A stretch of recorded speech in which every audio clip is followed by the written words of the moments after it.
వీరా ధీరా శూర. ఈ సినిమా చూస్తే మొదటగా మనకు అనిపించేది ఒక అనుభవం అనిపిస్తుంది. చియాన్ విక్రమ్ తన ప్రస్థానం మరో మెట్టు ఎక్కినట్టుంది. కథ విషయానికి వస్తే ఇది ఒకరోజుపాటు జరిగే సంఘటనల చుట్టూ తిరుగుతుంది.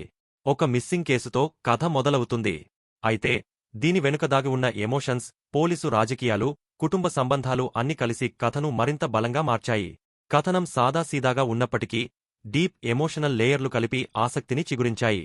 ముఖ్యంగా హీరో గత జీవితం ఎలా అతని ప్రస్తుతాన్ని ప్రభావితం చేస్తుందన్న అంశం అద్భుతంగా చూపించబడింది. సినిమాటోగ్రఫీ గురించి ప్రత్యేకంగా చెప్పుకోవాలి. ప్రతి షాట్ ఒక కళాఖండంలా ఉంటుంది. గ్రామీణ ప్రాంతాల అందాలను సహజంగా, నాణ్యమైన టెక్నికల్ స్టాండర్డ్స్తో అందించారు. మనం తెరపై చూస్తూ ఏదో కొత్తదనాన్ని అనుభవిస్తాం. సంగీతం విషయానికి వస్తే కొన్ని సందర్భాల్లో బ్యాక్గ్రౌండ్ స్కోర్ కథనానికి బలాన్నిచ్చింది. అయితే కొన్ని చోట్ల మళ్లీ మరింత బలంగా ఉండొచ్చేలా అనిపించింది.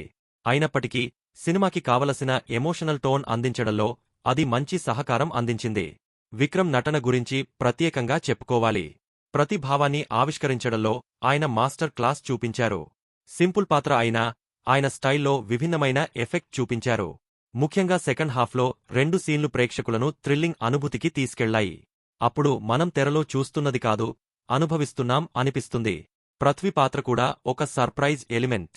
కామెడీ, నెగటివ్ షేడ్స్ మిక్స్ అయిన పాత్రను చక్కగా నెరవేర్చాడు. ఫ్లాష్ బ్యాక్ లైన్ కథను మరింత ఇంటెన్స్గా మార్చింది. కొన్ని చోట్ల నెమ్మదిగా వెళ్లినట్లు అనిపించినా మొత్తం కథనం చివరికి ఎమోషనల్ పంచ్ అందిస్తుంది. దర్శకుడు ఎస్.యు. అరుణ్ కుమార్ తాను ఎంచుకున్న కథా దృక్పథాన్ని నిజంగా స్క్రీన్పై జీవంతం చేశాడు.